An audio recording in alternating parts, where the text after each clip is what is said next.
Hello বন্ধুরা, আমি বুবাই আর আপনাদের আপনাদের পছন্দের ইউটিউব চ্যানেল প্যাড বয় ইউটিউব চ্যানেলের আরও এক নতুন এপিসোডে আপনাদেরকে স্বাগত। তো যে সকল বন্ধুরা নতুন করে বাচ্চাকার পাখি পালন করবেন বলে চিন্তা ভাবনা করছেন বা নতুন করে আপনার বার্ড সেটআপে বাচ্চাকার পাখি নিয়ে এসেছেন, তাদের জন্য খুবই একটি স্পেশাল ভিডিও টাইটেল এবং থাম্বনেল দেখে আপনারা নিশ্চয়ই বুঝতে পেরে গেছেন যে আজকের ভিডিওটি কী হতে চলেছে। হ্যাঁ বন্ধুরা, ঠিকই ধরেছে।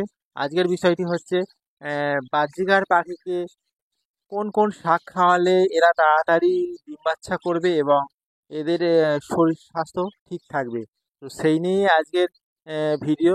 তো এই ভিডিওটি আমি খুব সহজ সরলভাবে আলোচনা করছি, তাই বন্ধুরা আপনাদের কাছে ছোট্ট রিকোয়েস্ট যে ভিডিওটি শুরু থেকে শেষ পর্যন্ত দেখুন, যাতে আপনারা ভালোভাবে বুঝতে পেরে যান। তো ভিডিওটি ভালো থাকলে প্লিজ একটি লাইক করুন, কমেন্ট করে জানান ভিডিওটি কেমন লেগেছে এবং সাবস্ক্রাইব করে পাশে থাকা বেল বাটনটি পুশ করে অল করে দিন, যাতে আমার চ্যানেলে নতুন নতুন পাখি রিলেটেড ভিডিও আপনাদের কাছে নোটিফিকেশান হিসাবে সর্বপ্রথম চলে যায়। তো বন্ধুরা, দেরি না করে ভিডিওটি শুরু করা যাক।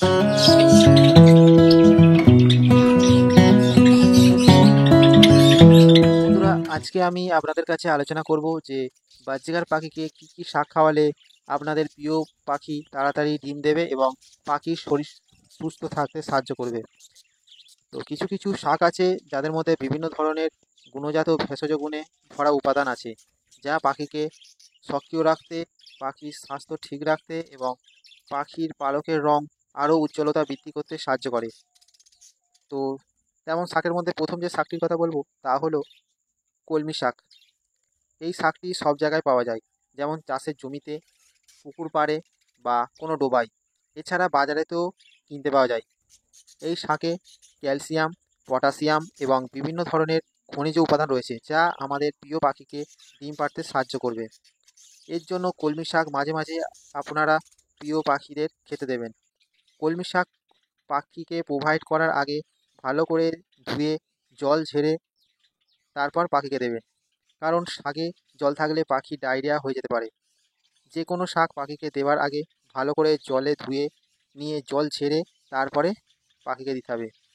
কারণ শাক বাজার থেকে কিনে আনুন বা চাষের জমি থেকে কিনে আনুন, যেখান থেকেই আনুন না কেন, শাকের মধ্যে বিভিন্ন ধরনের রোগ ব্যাকটেরিয়া থেকে যায়, ধুলো থেকে যায়। না ধুয়ে দিলে এই সব রোগ জীবাণু পাখির শরীরে চলে যাবে এবং পাখি অসুস্থ হয়ে যাবে।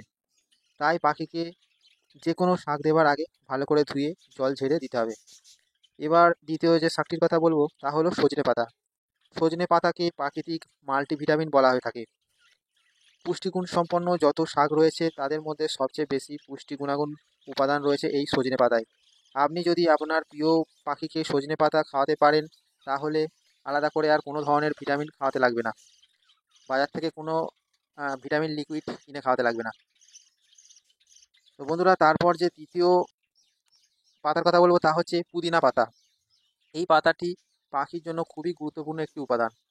এই পুদিনা পাতায় আছে ভিটামিন এ ও ভিটামিন বি। তাছাড়া পাখি যদি বদহজম বা পেট খারাপ হয়ে থাকে, তাহলে এই পাতা খাওয়ালে তা সেরে যাবে। এছাড়া বলবো পুদিনা পাতা সপ্তাহে একবার করে দেবেন, এটি পাখির শরীরকে ঠিক রাখতে সাহায্য করবে।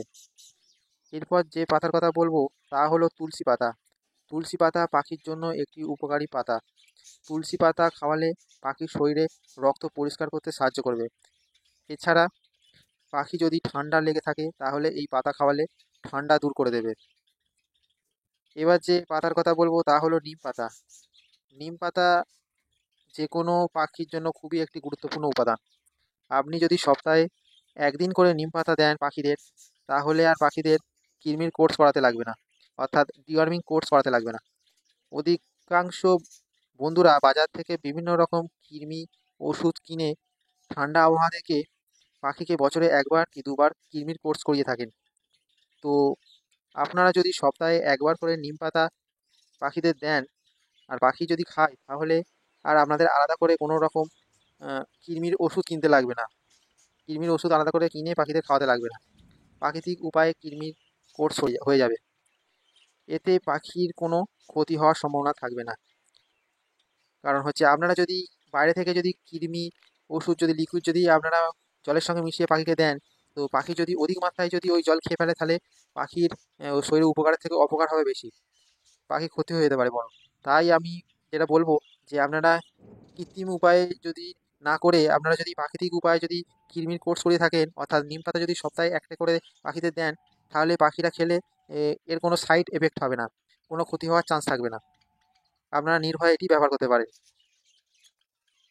এছাড়া যদি আপনারা পাখির খাঁচায় যে বসার ডাঁড় হিসাবে কাঠের ডাল ব্যবহার করেন, ওই কাঠের ডালটি যদি আপনারা নিম ডাল দেন তাহলে ভালো। কারণ আপনারা যদি পাখির দিকে ভালো করে লক্ষ্য করেন তাহলে দেখবেন যে আমরা যে পাখি বসার জন্য যে গাছের ডাল বা গাছের লাঠি দিয়ে রাখি, তো ওই লাঠি বা ডালটি হচ্ছে পাখি তার ঠোঁট দিয়ে, ধারালো ঠোঁট দিয়ে ঠোকরাতে থাকে। তো আমরা যদি ওই অন্যান্য গাছের ডালের বদলে যদি আমরা নিম ডাল দিই তাহলে কি হবে, পাখি তার শক্ত ঠোঁট দিয়ে যখনই ওই নিম ডাল যখন ঠোকরাবে বা কামড়াবে, তাহলে ওই নিমের তেঁতো ভাবটি তার শরীরের মধ্যে চলে যাবে, যার ফলে তার ভিতরে যদি কোনো রোগ জীবাণু থাকে তা খুব সহজেই ধ্বংস হয়ে যাবে। তাই আমি বলবো যে আপনারা অন্যান্য কোনো গাছের ডাল দিয়ে আপনারা যদি নিম ডাল যদি বসার জন্য দেন পাখিদের, তাহলে খুবই উপকার। এছাড়া যেটা বলবো যে আপনারা যদি লক্ষ্য করেন পাখির দিকে, তো দেখবেন যে পাখিরা অনেক সময় বসার ডাঁড়ের মধ্যে নিজেদের চোখ ঘষড়ায়। তো আপনারা যদি অন্যান্য ডালের বদলে যদি আপনারা নিম ডাল দেন তাহলে কী হবে, যদি পাখি যখন তার চোখ যখন ওই বসার ডালের মধ্যে যদি ঘষে, তাহলে হবে কী হবে, চোখে যদি কোনো ভাইরাস থাকে বা কোনো জীবাণু থাকে, তাহলে ওই নিমের তেঁতো ভাবেতে তা সঙ্গে সঙ্গে নষ্ট হয়ে যাবে, আর কোনো চোখে কোনো প্রবলেম আসবে না, কোনো ইনফেকশন আসবে না। বন্ধুরা, ভিডিওটি আজকের মতো এই পর্যন্ত। ভিডিওটি সম্পূর্ণ দেখার জন্য অসংখ্য ধন্যবাদ। আশা করছি আপনাদের পাখি পালন জীবনে অনেকটাই হেল্প হবে। তো ভিডিওটি ভালো লাগলে প্লিজ একটি লাইক করুন, কমেন্ট করে জানান ভিডিওটি কেমন লেগেছে, এবং সাবস্ক্রাইব করে আমার ইউটিউব চ্যানেলটি এগিয়ে যেতে সাহায্য করুন, এবং প্রচুর প্রচুর শেয়ার করে দিন। তো বন্ধুরা, যদি এই ভিডিও সম্পর্কে যদি কোনো কিছু জানার থাকে তাহলে আমাকে কমেন্টে নিশ্চয়ই জানাতে পারেন, এবং আমি চেষ্টা করবো সেই কমেন্টের রিপ্লাই দেওয়ার। আর এছাড়া যদি আপনাদের কোনো পাখির সংক্রান্ত যদি কোনো জানার থাকে আমাকে কমেন্টে জানাতে পারেন, আমি চেষ্টা করবো প্রবলেম সলভ করার। আর এছাড়া যদি কোনো টপিকের উপরে যদি ভিডিও জানতে চান তাহলে আমাকে কমেন্ট করে দিন যে এই টপিকের উপরে ভিডিও বানানোর জন্য, আমি চেষ্টা করবো সেই টপিকের উপর ভিডিও বানানোর। ঠিক আছে? তো বন্ধুরা, আজকের মতো এই পর্যন্ত। দেখা হচ্ছে নেক্সট ভিডিওতে। আজকের মতো টাটা।